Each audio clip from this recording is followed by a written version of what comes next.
Nos encontramos acá nuevamente en el cuarto capítulo de la serie sobre la historia geológica y paleontológica de la Patagonia a lo largo de unos 400 millones de años. En los primeros programas hemos visto cómo la fisonomía del planeta cambió con ejemplos registrados en Patagonia, provocado por los movimientos de las masas continentales y extraordinarias convulsiones volcánicas. También hemos visto cómo los organismos se fueron desarrollando a lo largo de los millones de años para conformar la extraordinaria fauna de dinosaurios y otros animales ya extinguidos que poblaron esta región cuando su clima era mucho más benigno. A lo largo de este cuarto programa, veremos cómo los movimientos de las masas continentales terminaron por desintegrar completamente al supercontinente Pangea.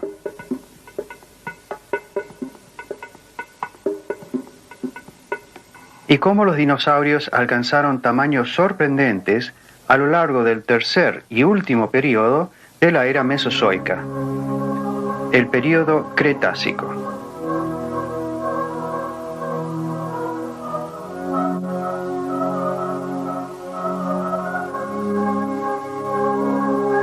Como hemos visto en el capítulo anterior, se ha deducido que el clima en Patagonia era cálido, húmedo y hasta tropical. Claro que hoy en día gran parte de la Patagonia es un desierto, como acá, por ejemplo, a orillas del río Chubut Medio, en que la erosión ha dejado al descubierto estas capas sedimentarias muy características del Cretácico en la Patagonia. Antes de finalizar el período Jurásico, el mar se retiró de la cuenca neuquina y se depositaron centenares de metros de sedimentos rojos y verdes continentales, y la geografía de toda América del Sur cambió drásticamente. Durante el período Cretácico se produjeron repetidas transgresiones y regresiones del océano sobre los continentes, aunque aquí en la Patagonia mediterránea hubo relativa calma. Estas formaciones cretácicas tan características, con sus estratos paralelos, nos muestran una relativa tranquilidad durante el Cretácico temprano. Estas capas se hallan distribuidas desde el norte de la Patagonia hasta el macizo del Deseado. Corresponde a una cuenca sedimentaria que se formó ante un régimen extensional, donde sus estratos se fueron hundiendo lentamente, lo que permitió preservar su rica fauna y la variada vegetación que se desarrolló en este periodo. La vida durante el Cretácico tuvo una diversidad sin precedentes, y al final de este periodo hubo una extinción de varios grandes grupos de animales por razones aún desconocidas.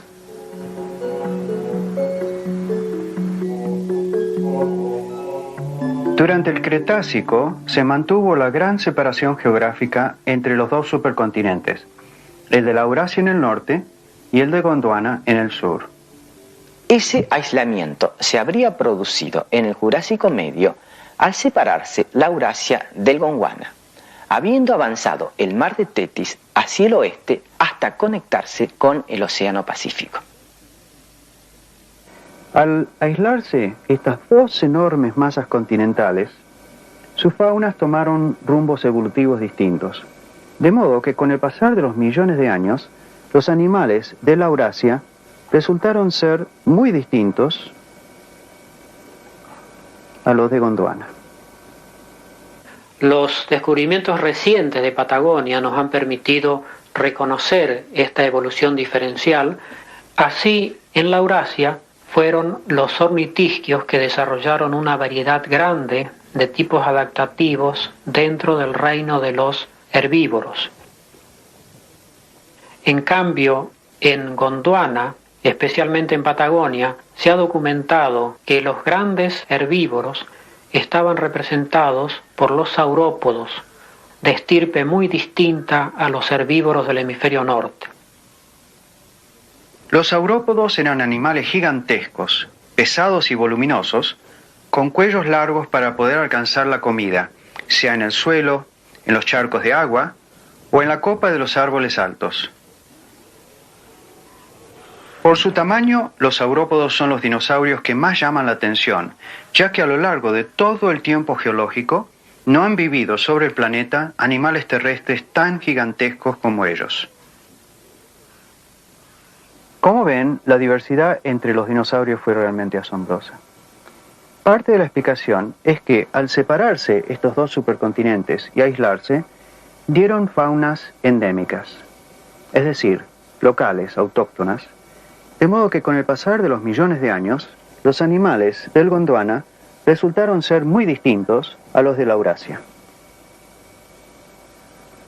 Con los mamíferos ha pasado un fenómeno similar, ya que los mamíferos cretácicos de la Eurasia son radicalmente distintos a los mamíferos cretácicos conocidos hasta ahora de Gondwana. La diferencia se centra especialmente en los dientes de estos animales y en hallazgos muy afortunados tanto en el hemisferio norte como en el hemisferio sur y especialmente en Patagonia. Estamos en un paraje que se llama La Marga, en el noroeste de la Patagonia, en la provincia de Neuquén. En este lugar tuvimos la suerte de encontrar 6 cráneos de mamíferos completos asociados a los restos postcranianos, que son muy significativos para comprender la evolución de los mamíferos en ese momento geológico. 3 de estos cráneos de Vinceleste neuqueniano los mostramos aquí y se puede ver el estado de conservación satisfactorio que tiene y la asociación con los restos postcranianos que muestra. Estos mamíferos poseían molares relativamente avanzados de lo llamado tipo simetrodonte, o sea, con los molares superiores e inferiores formando triángulos invertidos para lograr una trituración mejor de los alimentos. La oclusión de estos dientes no era así, sino era de este tipo y funcionaba por medio de estos bordes cortantes de los molares inferiores y superiores. Como ven, ya estos mamíferos se perfilaban como los actuales, pero solo aparecían en formas pequeñas, muy parecidas a roedores modernos como las ratas. Pero volvamos ahora a los procesos geológicos que estaban cambiando la faz de la Tierra a lo largo del período Cretácico. Las masas continentales, que se habían mantenido unidas durante el período Triásico, aglutinadas en el gran supercontinente de Pangea, y que durante el Jurásico se separaron en Gondwana al sur y la Eurasia al norte, durante el Cretácico se continuaron resquebrajando en continentes más pequeños que ya se iban perfilando con las formas que conocemos en la actualidad. Este es un periodo muy importante porque marca el desmembramiento definitivo del Gondwana, la separación de América del Sur y África. Esta separación se produjo a través del desarrollo de una cordillera con una serie de picos actualmente tapados por el mar, que solamente vemos a través de alguna que otra isla oceánica, pero que en sí está formado por el alineamiento de centenares de aparatos volcánicos que han inyectado millones de kilómetros cúbicos de lava, que son las que tapizan actualmente el fondo oceánico entre América del Sur y África. Estos procesos ejercen presiones laterales que empujan a los dos continentes a un ritmo sumamente lento. Los continentes se separan a más de 2 centímetros por año hacia cada lado de la cordillera oceánica. Es decir que África y América del Sur se están separando casi 5 centímetros por año. Esas distancias nos parecen relativamente pequeñas, pero con el correr de los millones de años se han convertido en miles de kilómetros. Por ejemplo, para viajar de Buenos Aires a Sudáfrica hay que volar unas 7 horas a una velocidad de unos 900 kilómetros por hora. Esto significa que la distancia es más de 6.500 kilómetros, o sea que el proceso de separación a 5 centímetros por año llevó más de 120 millones para llegar a lo que es actualmente. Bueno, volvamos ahora a lo que estaba pasando en Patagonia durante el período Cretácico.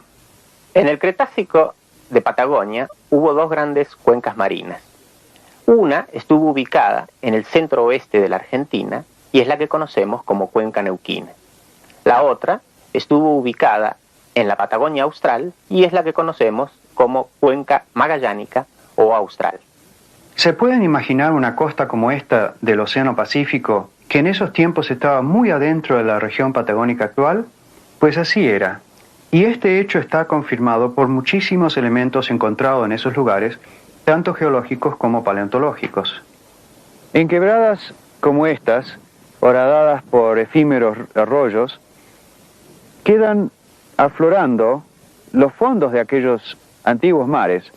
Y no solo eso, sino que también encontramos acá infinidad de fósiles, como estos amonites y improntas de otros invertebrados que vivían en los fondos de estos mares y que además permiten a los científicos datar y entender cómo era esta área que, aunque parezca mentira, estuvo cubierta por muchos millones de años por las aguas del océano. Estas formas de espiral abiertas, pero evolutivas. Qué interesante, esa es una conservación única, ¿no?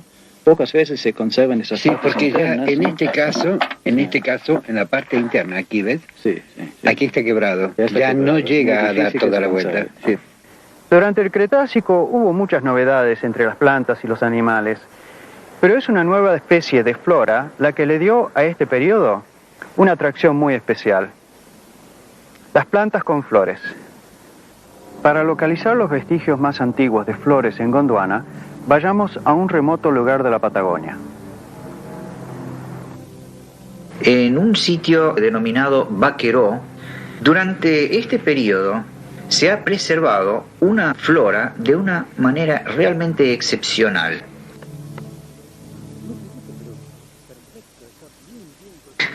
Lo excepcional de esta flora es que los restos plantíferos se hallan momificados. Momificado significa que los tejidos de las plantas han fosilizado de tal manera que se han preservado sus ultraestructuras de una manera casi tan perfecta como si fuese un vegetal viviente. Ese carácter de excepcionalidad estuvo dado fundamentalmente por las condiciones de sedimentación de la época, donde predominaron lluvias de cenizas volcánicas frías, probablemente originados en centros volcánicos ubicados hacia el oeste.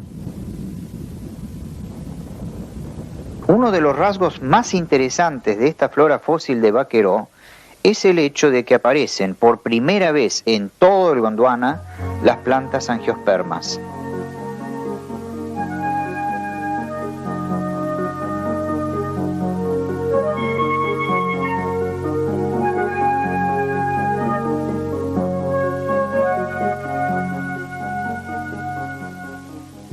Las angiospermas son plantas que utilizan flores para su reproducción. El tema de las angiospermas es sensacional porque implica que estas plantas comenzaron a interactuar con insectos polinizadores. Los insectos, al posarse sobre las flores, entran en contacto con el polen que llevan a otras flores a libar de una a otra, facilitando así su ciclo reproductivo.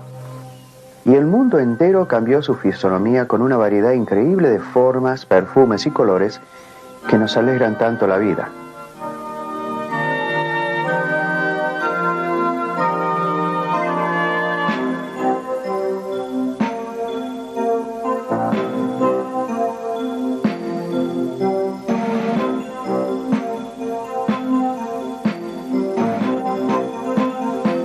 Antes de esta orgía de color, solo existían bosques de coníferas que con sus variaciones de colores verdes, mezclada con los colores marrones de la tierra y grises de las rocas, daban al paisaje una cierta monocromía. Pero las angiospermas se extendieron en una infinidad de tipos de árboles, arbustos y pastos, que especialmente durante las primaveras dieron al paisaje una nueva y maravillosa coloración.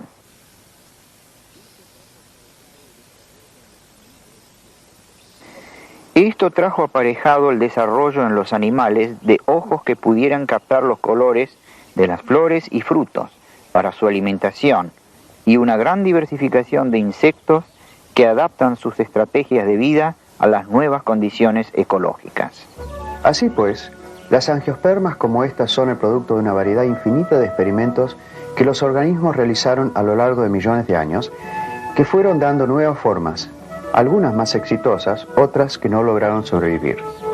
Estos cambios en la naturaleza no implican, sin embargo, un determinismo hacia una meta específica, sino más bien son cambios casuales, es decir, al producirse un organismo nuevo con ventajas para vivir en el ambiente que lo rodea, este tiende a reproducirse más eficazmente. Como ven, el Cretácico fue un periodo de grandes novedades en la vida sobre la Tierra.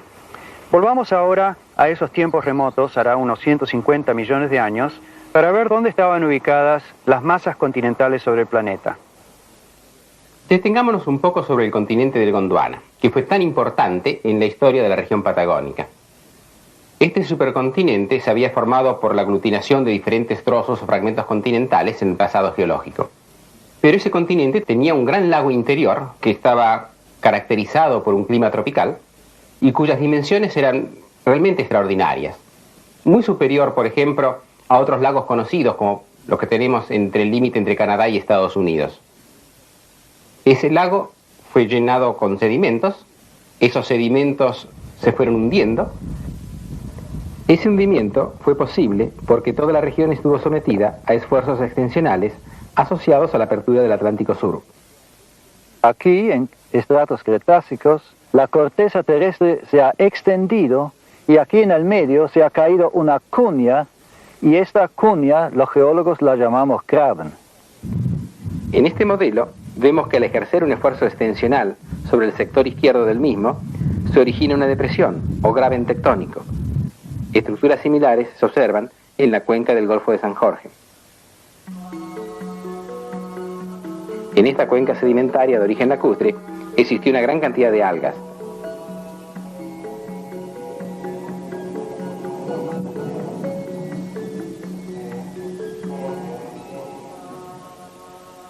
Estas algas fueron lentamente cubiertas por sedimentos muy finos a medida que la cuenca se iba hundiendo. Con el correr del tiempo, los sedimentos ricos en esa materia orgánica se iban compactando. Luego de casi 120 millones de años de hundimiento, los sedimentos afectados por esos gravens han quedado a más de 4.000 metros de profundidad debajo de la superficie.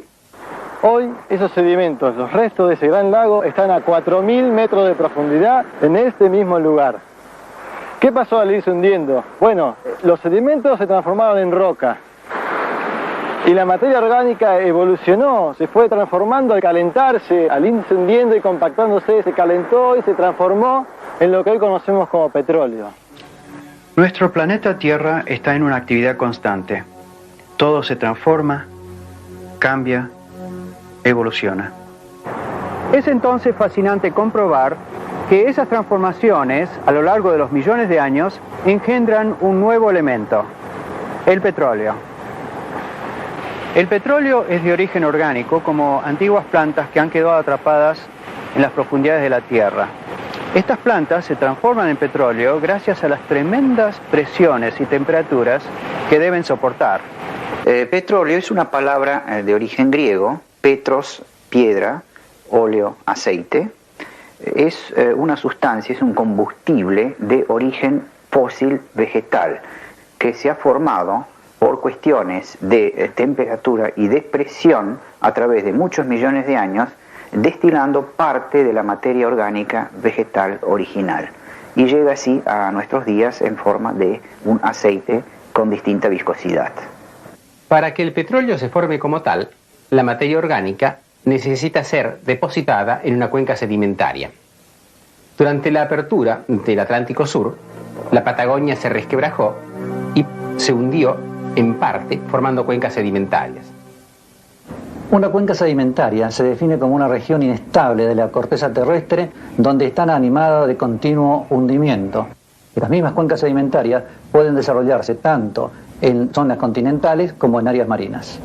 ¿Qué produce este hundimiento? Imaginemos que en algún lugar del límite entre el magma semiplástico y la corteza se forme un punto más caliente que, como una burbuja, empuja la corteza hacia arriba.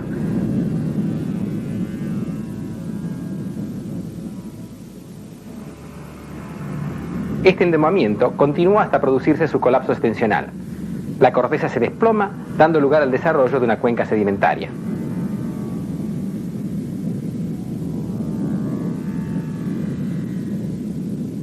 En el Cretácico Medio, hace aproximadamente unos 115 millones de años, luego de la separación definitiva entre América y África del Sur, hubo un importante cambio en el régimen tectónico del continente americano.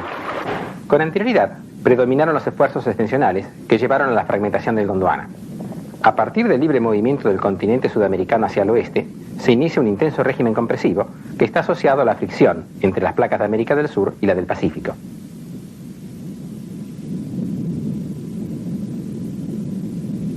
Los estratos, que habían sido depositados en forma horizontal en las cuencas sedimentarias, comienzan a ser plegados por este esfuerzo compresivo. Estos esfuerzos acortan la superficie deformada, originando anticlinales. Aquí tenemos uno de esos pliegues, un anticlinal, y a ambos lados de este anticlinal se repiten los estratos. Con el transcurso del tiempo geológico, la columna sedimentaria va transformándose por efecto de su propio peso, en la medida que se produce un aumento de temperatura de 3 grados por cada 100 metros de profundidad. Esto crea, en esas condiciones, grandes presiones y grandes temperaturas. Esta materia de origen vegetal, que ha quedado atrapada a grandes profundidades, es ahora un elemento semilíquido, fragmentado en infinidad de gotitas en los intersticios de las rocas. Una vez lograda la maduración y transformación de la materia orgánica en hidrocarburos, estos comienzan a movilizarse, a migrar desde áreas altamente comprimidas y profundas hacia áreas de baja presión, mientras reencuentran materiales porosos que lo permitan. Pero si se topan con capas impermeables, como por ejemplo arcillas muy compactadas, allí quedan finalmente atrapadas en lo que denominamos trampas. Son esas trampas las que buscamos para poder localizar y eventualmente explotar el petróleo, elemento que utilizamos como fuente energética extraordinaria. El petróleo fue descubierto promediando el siglo pasado, y en solo estos cortos decenios transformó completamente el mundo, ya que habiendo obtenido por fin un combustible tan potente y con tantas posibilidades de uso, permitió el desarrollo de nuevos medios de transporte y de industrias que en siglos anteriores hubieran sido consideradas ciencia ficción. Nosotros, en cambio, los tomamos como elementos cotidianos.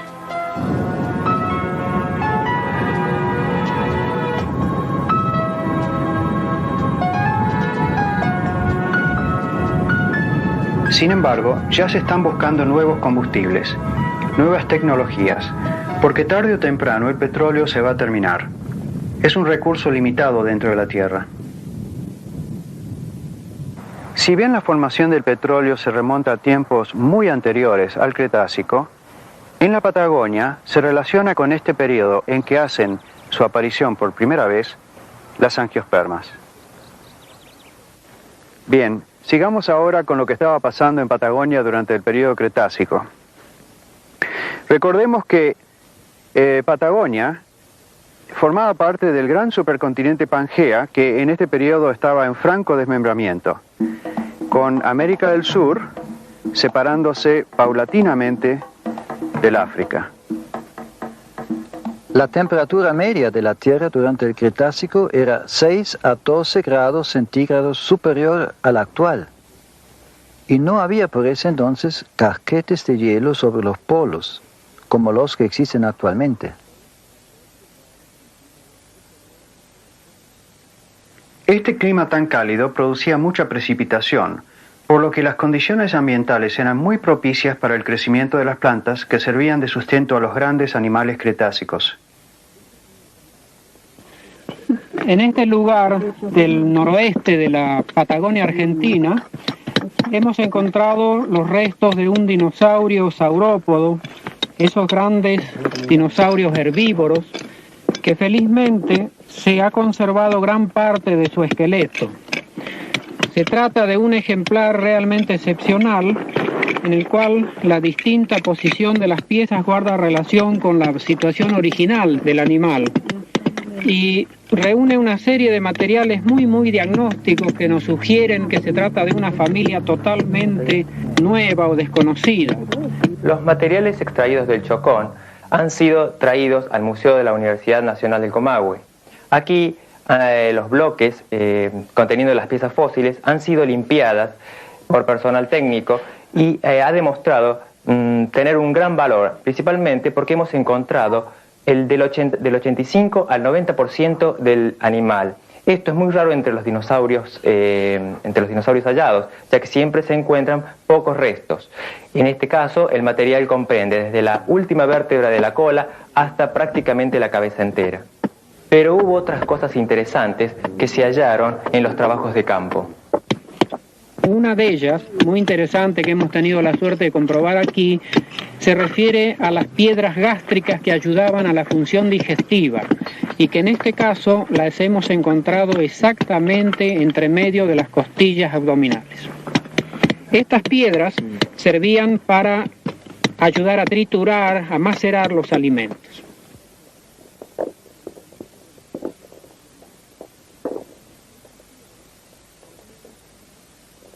La componente principal es cuarzo, ¿no?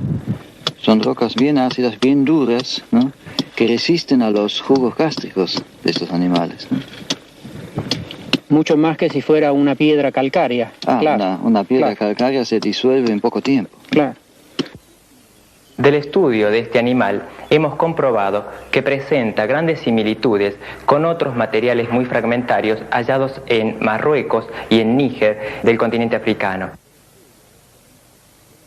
Una de las piezas más llamativas de este ejemplar es que se ha conservado el cráneo, al cual, si bien le falta todo el extremo anterior, que tendría el tamaño del cráneo de un caballo actual, se ha conservado gran parte de la parte posterior, e inclusive se han conservado perfectamente bien las órbitas, las cuales están constituidas por materiales muy delgados y que felizmente se han conservado. Aparte, tiene como importancia de este animal es que la articulación con el cuello estaba dirigida hacia abajo, cosa que no ocurre en otro grupo de saurópodos, los titanosaurios, que habitaron América del Sur, cuya articulación se encontraba o estaba dirigida hacia atrás. Los dinosaurios saurópodos desarrollaron diversas adaptaciones para alivianar el esqueleto, especialmente en la columna vertebral. En el caso de los titanosáuridos, esta adaptación se dio por el desarrollo de celdillas muy amplias en el centro de los cuerpos vertebrales y en todas las partes macizas de la vértebra. Otra particularidad muy interesante de estos grandes saurópodos era la construcción de sus vértebras caudales, que poseían la parte posterior muy convexa y la parte anterior con una gran concavidad, lo cual representaba una adaptación especial para que la cola tenga una gran resistencia cuando estos animales se erguían sobre sus patas traseras, usando la cola también para sostenerse a la manera de un trípode. Esto podemos compararlo con la jirafa de nuestros días, que tiene habilidades parecidas, aunque es un ejemplo modesto de adaptaciones especiales, si lo comparamos con las extraordinarias adaptaciones de los gigantescos saurópodos.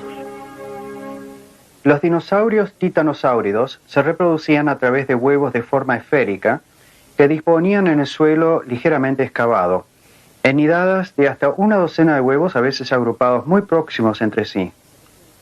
Una característica excepcional observada en este dinosaurio es la presencia de una armadura dérmica que protegía seguramente gran parte del cuerpo de este animal, constituida por pequeños huesecillos que estarían incluidos dentro de la piel. Además de estos huesecillos, existían unas placas óseas de mayor tamaño que probablemente estaban dispuestas sobre la parte axial del esqueleto en una hilera doble o simple. El saltasauro fue un titanosauro de un tamaño más bien pequeño, digamos proporcional al hombre. Pero en esta especie hubo animales tan gigantescos que son difíciles de imaginar. En Patagonia se han encontrado huesos tan gigantescos como los más grandes en todo el planeta en sedimentos del Cretácico tardío. Aquí estamos frente a afloramientos de la formación Río Colorado, que ha brindado una variada, interesantísima fauna de vertebrados de mediano tamaño y de gran porte como los Antartosaurus. Uno de estos hallazgos sensacionales consiste en dos enormes fémures de 2,35 metros, correspondientes a saurópodos gigantescos que debieron ser hasta la cadera de una altura de aproximadamente 5 metros, y la cabeza de estos animales debió estar a unos 9 metros de altura. Este tamaño es completamente distinto a este gran saurópodo del Jurásico de América del Norte, que tiene la cadera a unos 3 metros de altura. Siempre resulta difícil imaginar animales tan grandes. De modo que cuando vi esta reproducción de un saurópodo cerca de Palm Springs, en California, se me ocurrió utilizarlo para que tengan ustedes una idea de la magnitud de estos animales. El estudio de la circunferencia de estos grandes huesos ha permitido determinar el peso corporal de estos animales, y en este caso se ha determinado que estos grandes dinosaurios pesaban aproximadamente 40 toneladas. 40 toneladas. ¿Se imaginan lo que es eso? Por ejemplo, equivale al peso de 6 elefantes. Y su talla era tal que habían logrado alcanzar frutos y brotes ubicados a más de 10 metros de altura. Esto les daría ventajas sobre otros animales que no lograban llegar tan alto para competir por la misma comida. Pero para sobrevivir, otro elemento importante es la defensa frente al enemigo. Para defenderse de los dinosaurios carnívoros, los herbívoros debieron desarrollar defensas óseas, como lo hizo, por ejemplo, Stegosaurus con estas placas todo lo largo de su columna vertebral. O ornamentos espectaculares con placas que les cubría el cuello, que era la parte más expuesta de la columna vertebral. Y toda esta gran masa ósea, desde luego, producía el agrandamiento de la cabeza de estos grandes herbívoros. Aquellos que no se protegían con defensas en sus cuerpos debían tener buenas piernas para correr en caso de peligro. Y esto es lo que sucedió con algunos dinosaurios herbívoros muy ágiles que se movían en grandes manadas, como lo hacen hoy en día algunos herbívoros de las sabanas africanas.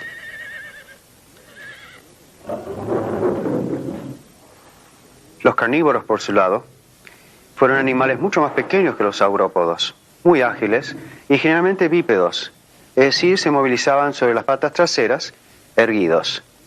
Y por su gran movilidad no necesitaban de protecciones de osamenta ni cuernos especiales. El carnívoro más grande de todos fue sin duda Tyrannosaurus Rex, un dinosaurio del hemisferio norte que poseía mandíbulas asombrosas. Fíjense cómo las extremidades superiores eran mucho más reducidas que las posteriores. Bueno, pues en Patagonia vivió un dinosaurio carnívoro con características similares al tiranosaurio, pero de un tamaño menor. Se lo conoce como Carnotaurus.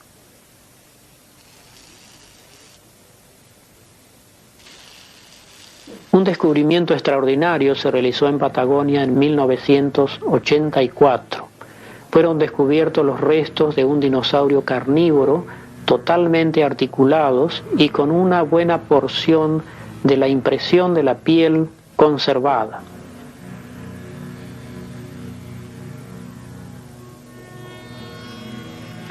Este animal se caracteriza por poseer dos cuernos frontales muy gruesos, muy bien desarrollados, que lo diferencia totalmente del resto de los dinosaurios carnívoros de otras partes del mundo. Además, la reducción de los miembros anteriores es tan marcada que ha excedido completamente el grado de reducción del miembro anterior de otros dinosaurios como Tyrannosaurus, por ejemplo. Carnotaurus es un animal carnívoro muy ágil, de patas largas, seguramente de un desplazamiento muy veloz y con una morfología de las vértebras del cuello totalmente distinta a lo que se conoce de otros dinosaurios.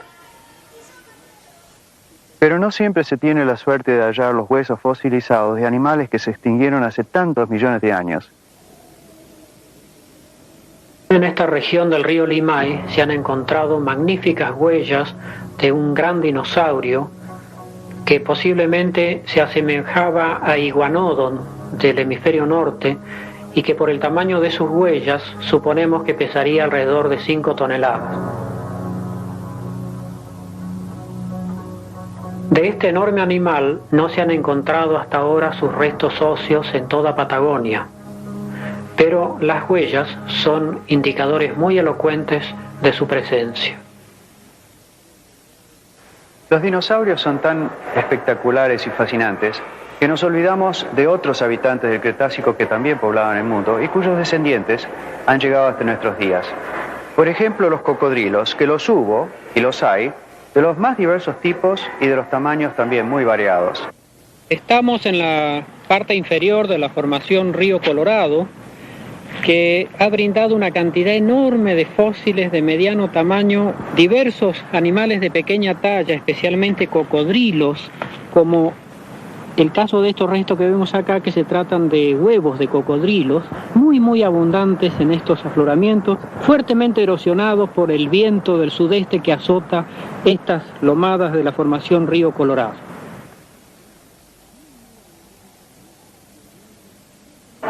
Estos son yacarés, el cocodrilo americano, que si lo comparamos con los africanos y asiáticos es bastante pequeño. Pero en el Cretácico hubo formas muy pequeñas, casi como la iguana de hoy. Los cocodrilos cretácicos de América del Sur fueron muy distintos a los cocodrilos de la misma época del hemisferio norte. Estos cocodrilos, reunidos en una agrupación que se conoce con el nombre de notosuquios, incluían una serie de formas distintas, generalmente con cráneos altos. El nombre de notosuquio tiene dos términos. Suquio, por un lado, significa cocodrilo, y noto se refiere al sur. Es decir, es un término que se le aplicó a aquellos cocodrilos que vivían en el continente austral. El hocico de estos cocodrilos era muy particular, ya que era muy corto y alto, y la fila dentaria estaba muy adentro, o sea que indica la presencia de mejillas para que mientras masticaban el alimento no se derramara. Por el contrario, los cocodrilos del hemisferio norte se caracterizan por tener un hocico bajo, largo, con una fila dentaria larga también y con los dientes ubicados en el costado lateral del cráneo. O sea que en este caso eran animales que tomaban la presa y la tragaban rápidamente. Indudablemente en esta región durante el Cretácico reinaron condiciones climáticas mucho más cálidas que actualmente. Esto está atestiguado por la presencia de reptiles fósiles en estas formaciones, ya que la distribución areal de los reptiles actuales, y por extensión también de los fósiles, está limitada por la isoterma de 10 grados centígrados del mes más frío. Esta isoterma se hallaba durante el Cretácico muchísimo más al sur que actualmente.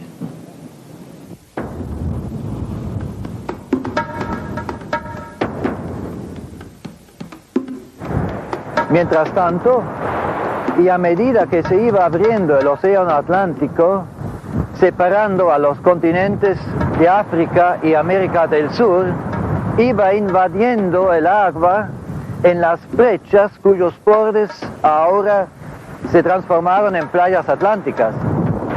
Es interesante notar además que durante este periodo geológico el nivel de las aguas oceánicas subió notablemente sobre todos los continentes.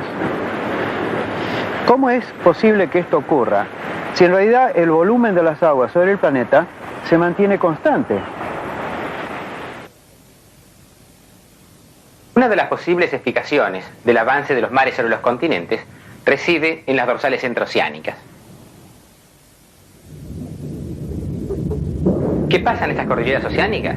Se produce gran cantidad de material volcánico.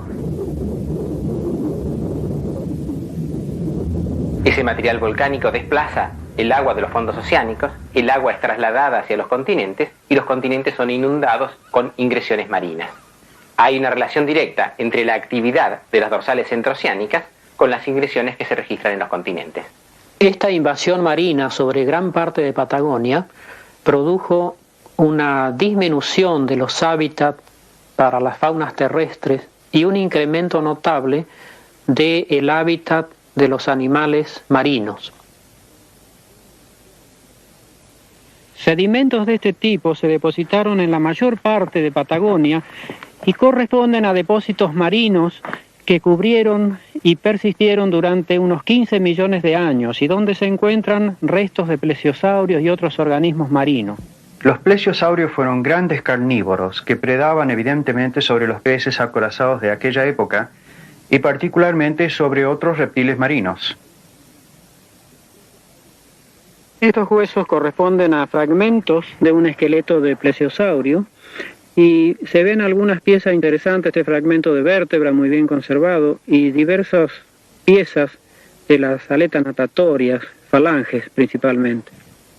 Y acá tenemos el esqueleto armado de un plesiosaurio. Miren qué forma hidrodinámica y el tamaño de este animal.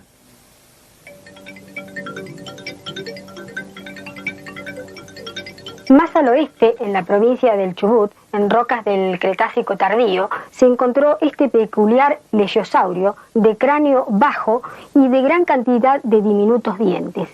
Este plesiosaurio le ha planteado a los paleontólogos la duda de a qué familia pertenece y fundamentalmente qué tipos de hábitos alimenticios tenía. Se hace difícil creer que hayan existido animales tan extraños.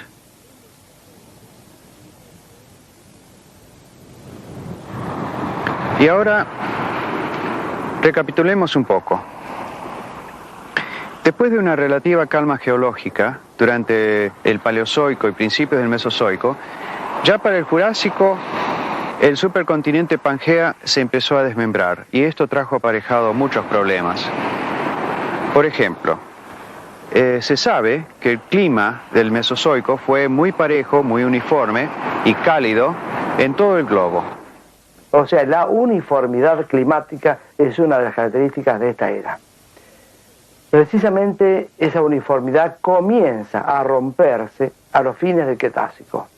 Cuando el mar de Tetis era un mar mediterráneo y ocupaba una posición ecuatorial, funcionaba como un calefactor para el planeta.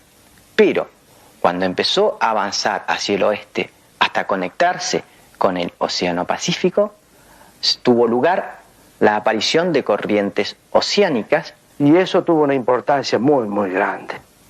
Y es muy importante porque de un clima uniforme comenzamos gradualmente a pasar a un clima cada vez más frío. Estos cambios climáticos son los que permitieron una expansión y una diversificación de las plantas con flores denominadas angiospermas. A su vez, esa diversificación permitió la diversificación de los insectos polinizadores, las que a su vez permitieron una diversidad de sus depredadores, los mamíferos insectívoros. Es en este momento de la historia geológica que los mamíferos ya se parecen bastante a las formas actuales. Y esto lo sabemos porque se han encontrado vestigios muy concretos de su existencia. Se ha encontrado en esta pequeña localidad del noreste de Patagonia una variedad de restos de mamíferos del Cretácico superior de hace unos 73 millones de años.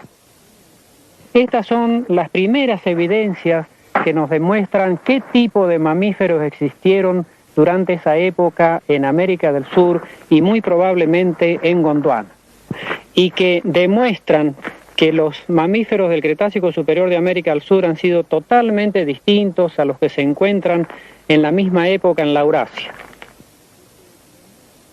Ha sido necesario un trabajo muy cuidadoso para poder encontrar estos pequeños restos de mamíferos de esta localidad.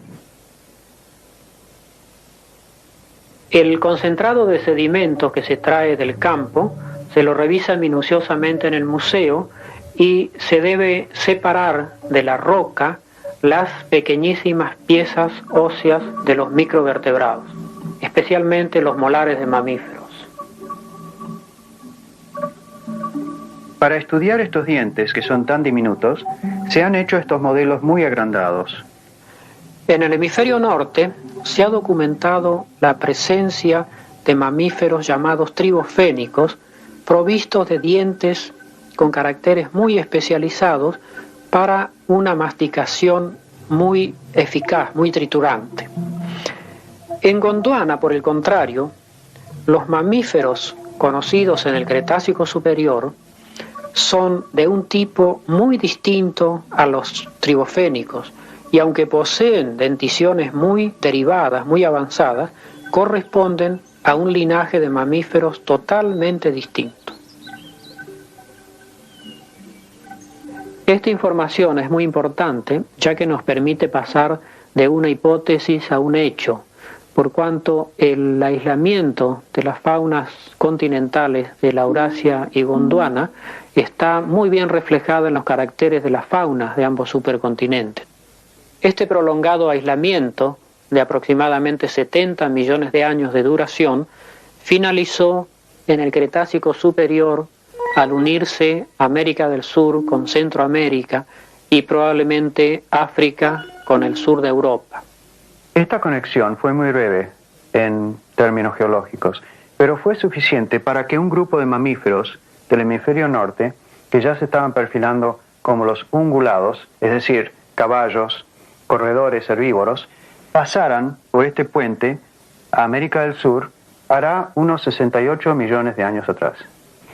Y mientras estos intercambios faunísticos ocurrían, se estaban gestando grandes cambios climáticos que habrían de tener una importancia fundamental en la vida sobre el planeta.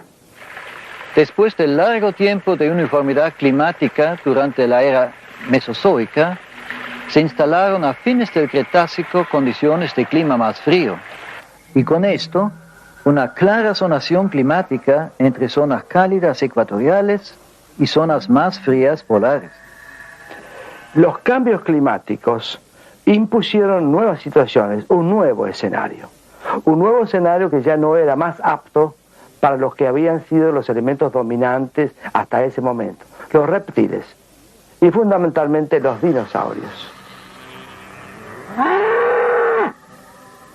Al finalizar el Cretácico, la fauna de dinosaurios y muchos de los grupos asociados a los dinosaurios se extinguieron, tanto en las regiones emergidas de Patagonia como en el resto del mundo, en forma relativamente sincrónica.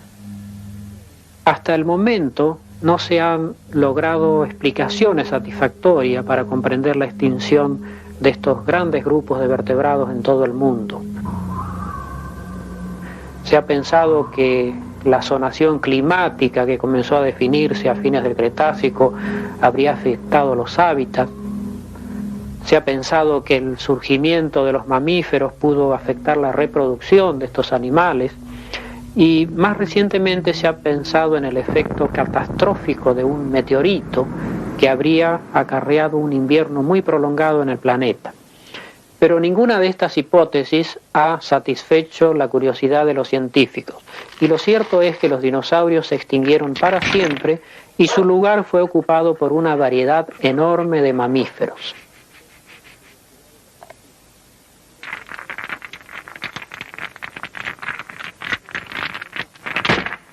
De esta manera hemos terminado con la extraordinaria era mesozoica, con la terrible catástrofe que ocurrió en forma global hace unos 65 millones de años. En el capítulo que viene comenzaremos la era cenozoica, en la que los mamíferos se han desarrollado plenamente, y entre ellos reconocemos los remotos orígenes de nuestra propia estirpe, la de los primates. Los esperamos entonces acá para esa ocasión.